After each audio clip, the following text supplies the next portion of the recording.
Hello bachcho, let's see the question. Match the column A with column B. So in column A, certain words are given, and in column B, the explanation of those words are given. So let us understand this question.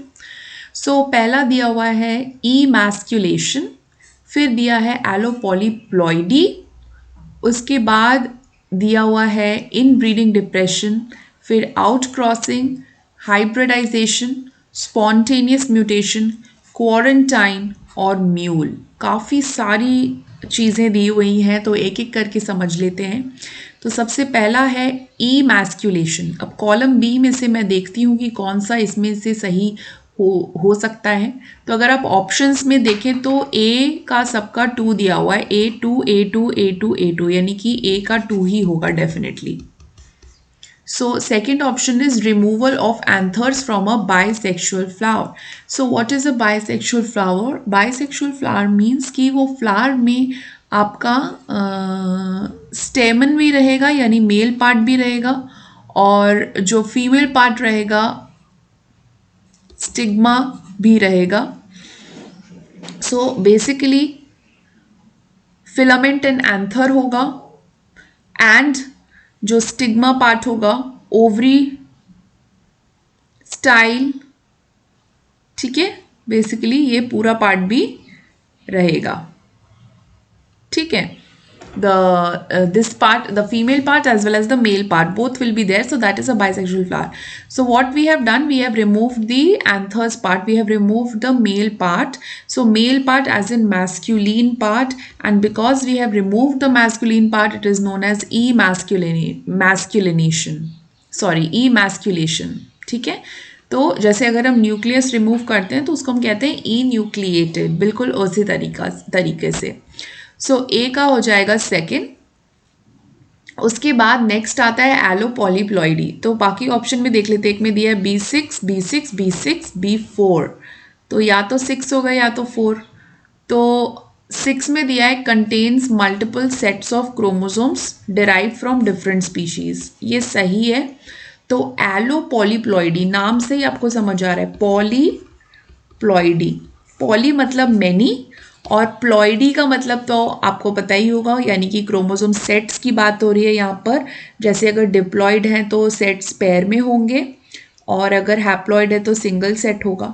तो polyploidy का तो मतलब ही होता है कि contain multiple sets of chromosomes, तो ये तो सही है। अभी एलोपॉलीप्लॉइडी है, अगर तो ये ऑटो पॉलीप्लॉइडी रहता तो ये डिराइव फ्रॉम सेम स्पीशीज रहता, but because this is allopolyploidy so it is derive from different species. Okay, so B का हो जाएगा 6, और 3 ऑप्शंस में दिया हुआ है, डी में नहीं, तो डी को हम एलिमिनेट कर देते हैं। अब हम चलते हैं सी की तरफ, जो कि है इनब्रीडिंग डिप्रेशन। इनब्रीडिंग तो ए बी सी में देखो 8 8 8, यानी कि 8 ही होगा। तो इनब्रीडिंग डिप्रेशन का दिया है reduced fertility and even productivity. Yes, जब आप कंटिन्यूअस इनब्रीडिंग कराते रहते हो तो उससे फर्टिलिटी और प्रोडक्टिविटी रिड्यूस हो जाती है। ओके, सो सी का होगा 8 and that is right. Then if we go to the next one, that is outcrossing. So D का 4 7 4, तो चलिए देखते हैं, 4 पढ़ लेते हैं। Mating of animals within the same breed but do not have common ancestors, ये सही है। अगर आप 7 देखो तो it is crossing of genetically different parents for bringing genetic variation in the progeny, तो ये नहीं है। तो आउट क्रॉसिंग होता है कि ब्रीड तो सेम है लेकिन 4 to 6 जनरेशन के विद इन नहीं है, और कई बार जब बहुत ज़्यादा इनब्रीडिंग डिप्रेशन करते हैं तो उसको ओवरकम करने के लिए हम एक आउट क्रॉस करा सकते हैं। तो डी का 4 भी सही है। तो 2 ऑप्शंस में दिया हुआ है ना, ए और सी, बी को एलिमिनेट कर देते हैं, तो या तो ए ऑप्शन होगा या सी। ई पे चलते हैं, 7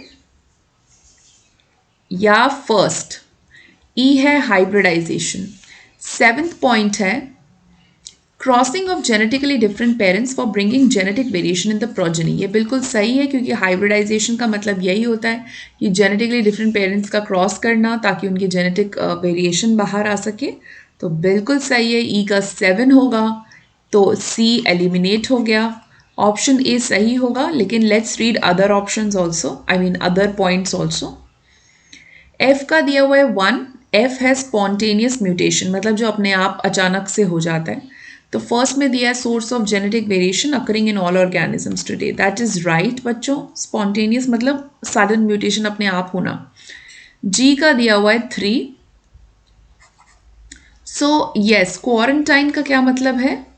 introduction of new weeds, paste and diseases along with introduced varieties. And H का 5 दिया हुआ है म्यूल, म्यूल का दिया हुआ है male and female animals of two different but related species are mated interspecific. So yes, interspecific hybridisation है, क्योंकि यहाँ हॉर्स और डंकी का होता है, तो दोनों ही अलग अलग स्पीशीज को बिलोंग करती हैं, तो ये इंटरस्पेसिफिक हाइब्रिडाइजेशन हो जाता है। ओके, सो यहाँ पे जो अप्रोप्रिएट स्टेट ऑप्शन होगा that will be option A. Best of luck.